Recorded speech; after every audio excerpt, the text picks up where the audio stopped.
Why does homegrown lettuce always taste better? If you hate lettuce or you just want to get a little bit better at growing lettuce in your garden, this video is for you. It is fall, it is peak lettuce season.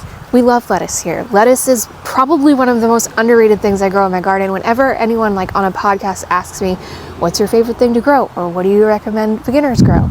I say lettuce, and maybe it's cliche, maybe it's too basic, but lettuce is kind of a staple. And I think if you're not growing it yourself, you definitely should be. But let's talk about why supermarket lettuce is so gross. So this is true for most vegetables, but I learned that supermarket lettuce in particular travels on average 1,500 miles before it reaches you. And not only does it travel 1,500 miles, but by the time it gets to you, it's at least 7 to 10 days old. So regardless of how it was grown or what type of lettuce it is, it's already so old that it's probably lost about 70% of its nutritional value. Why is this important? Flavor actually drives nutrition.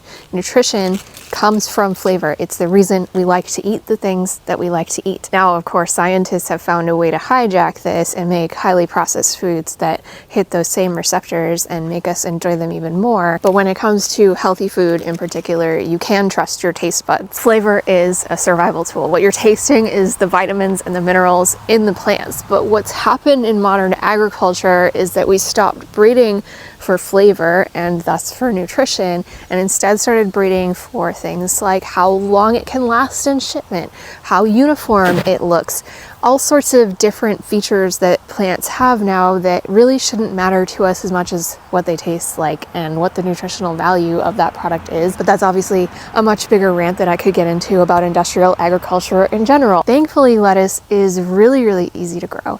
There's a million different varieties, and even if you think you don't like lettuce, I can pretty much guarantee you that there's one out there for you, and I have a trick to help you figure out which one it might be. The other great thing about buying lettuce seeds is you're gonna get so many seeds. For like $3, you're gonna get enough seeds to get you through your entire first year of growing lettuce, and then you can save your own lettuce seeds, which I'll tell you about too. So here's what I did when I first started growing lettuce. I actually got a medley, if you will, of lettuce that you could try. So a lot of times you can get lettuce that comes with a single variety in a pack, or you can get lettuce that comes with multiple different varieties. And within those varieties, there's usually two groups. So if you're getting a variety pack of lettuce, it will either be like a mesclun lettuce or a head lettuce blend. That means that all of the varieties within that pack will either come as what we call a head lettuce, where you harvest the entire thing at once. It's a lot more compact and like tight. The leaves are like tightly wrapped around each other, almost like a cabbage, but not that tight.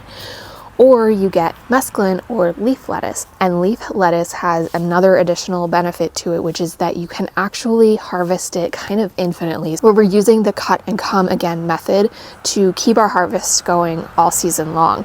So this will actually keep your plant from bolting as fast as well. And all you're gonna do to harvest your leaf lettuce is actually just harvest around the outermost, most mature, largest leaves first. And that allows the ones in the center to continue to grow outward and get bigger without just chopping the whole plant down. Now with a head lettuce, sometimes you can actually cut it about 2 to 3 inches off of the soil base, and it will resprout and make a whole nother lettuce plant that's usually a little bit smaller than the first one, just because it tends to have a little bit less energy. And I've been able to do that with a head lettuce 1 or 2 times before it actually bolts. And if you're not familiar with bolting basically just means that the plant has gone to seed. And we actually want to let our lettuce do this if we want to have free seeds to plant more lettuce next season. Different lettuce varieties put out different colored and shaped and sized flowers that turn into those little seed pods. And I honestly think they're so fun and beautiful and a little bit alien looking to have in the garden. Like, I highly recommend letting your lettuce go to seed. It's not a bad thing. It lets you see the full life cycle of the plant, and then you get free seeds from whatever plant you like the best later. But if you don't like lettuce at all, starting off with a variety pack or a medley will actually give you the opportunity to try a bunch of different lettuces at one time. I'll link to some of my favorite lettuce varieties down below for you. But this particular variety has 25% each of Lola Rasa and oak leaf lettuces, and 10% each of black-seeded Simpson and Buttercrunch lettuces, as well as arugula, mizuna, and tatsoi, which are actually going to be our mustards. So this blend has more than just lettuce in it. For an example, I will link the ones down below that are just straight up lettuce, but this is a great one because it has a lot of variety in color and in texture, so you can kind of have a lot of mixed baby greens going at one time. There's a few different ways that you can plant it, so you can get either more full-size plants or almost like microgreens or baby greens. And so from this pack, I actually learned that Buttercrunch lettuce is one of my top favorite lettuces of all time. And I will say, if you don't like lettuces and you don't want to experiment with a variety pack, I think Buttercrunch is a safe bet for anybody who doesn't even like lettuce to just give it a try right off the bat. It's just a really mild lettuce. I think what a lot of people don't like about lettuce in general is that it can get really bitter. This will happen in the garden too, not just depending on their variety, but also if it gets really hot, if the plant is stressed, and if it's starting to bolt. So lettuce is a cool season crop. So we really like to grow this in the spring, fall, and early winter. There are some varieties that do better in the heat of summer and are a little bit more bolt resistant. For example, this summer I was growing Teagan lettuce from row 7, and this one did really, really well. If you're familiar with a Freckles romaine lettuce, which is another one of my favorite lettuces because it's so beautiful, it has like pink speckles all over the green leaves. This has kind of a similar appearance to that. So it's got this maroon shading that gets a little bit more intense with sun exposure, which is also a cool trait. And you will see on certain packs, it will recommend harvesting at full maturity and not as a baby leaf. That is true for the Teagan lettuce. For the Buttercrunch, it can be harvested either way. So just take a glance at the back of the pack before you decide to harvest your lettuce, and it'll give you an idea of what it's intended for. But a mix like this is really, really fun. It's gonna give you a lot of options. I do also have some romaine going in these beds that I grabbed from my local nursery. I just happen to know that they do really good lettuce starts, so sometimes I'll grab those just because they're a little bit further along than my seeds are. And with lettuce, it has a pretty fast maturity time, so it's usually ready in about 45 days. If you want a continuous supply of lettuce, you're going to do something called succession sowing. So with succession sowing, we just need to be planting new lettuce seeds about every 2 weeks. As soon as your last lettuce has matured, you'll be picking a new one. But I just wanted to show you really quick these lettuce seeds that I saved from the garden this fall, because they look kind of wild. And you wouldn't believe it, but these tiny little pods have so many seeds in them, like literally hundreds of seeds. So let's break one open. So if I kind of crush this, you'll see it like open up and all these little seeds coming out.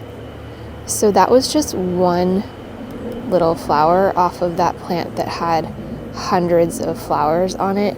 And here we have our lettuce seeds to plant. As a general rule of thumb, when you're planting anything, you want to plant it about twice as deep as the seed is wide. Now lettuce seeds are really, really tiny, and they're also flat.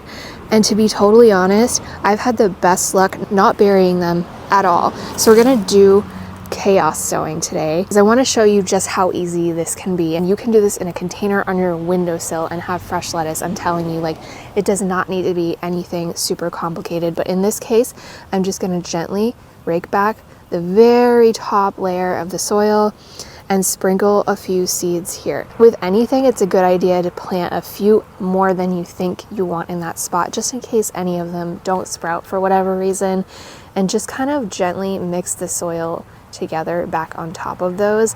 But if they're not covered at all, like I've literally just planted them like this, sprinkling them on the surface of the soil, and they've still come up. So it really just depends on your soil quality, on whether you're getting a good rain around that time, because the only reason they need any soil over them at all is to trap some of that moisture and allow the plant to sprout, to germinate. So as with any seed, you just want to keep this damp until it does sprout, and then thin them. So what that means is if you have any plants that are growing really close together, you're just going to want to trim it back. So probably have one about every 3 to 5 inches or so, and not any more than that, because if they're too close together, what will happen is the growth will be stunted and they won't get as big, which isn't necessarily a bad thing, especially if you're growing baby greens. You can sow baby greens way thicker than you would if you're trying to grow individual heads of lettuce.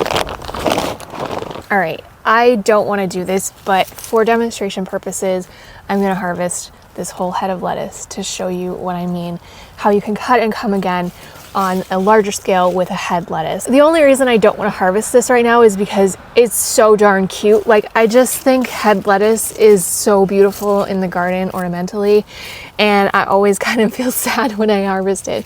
So a really great way to do this if you've got kind of a thicker base that you're going to be cutting through is actually with a serrated knife, because we want to leave a good amount of the actual plants on the ground. We're not cutting it back at the level of the soil. We're cutting it about 2 inches, 3 inches above that level. So in this case, I'm just trying to collect as much of the leaves together at the top in my hand gently, and then I'm going to start sawing through the base.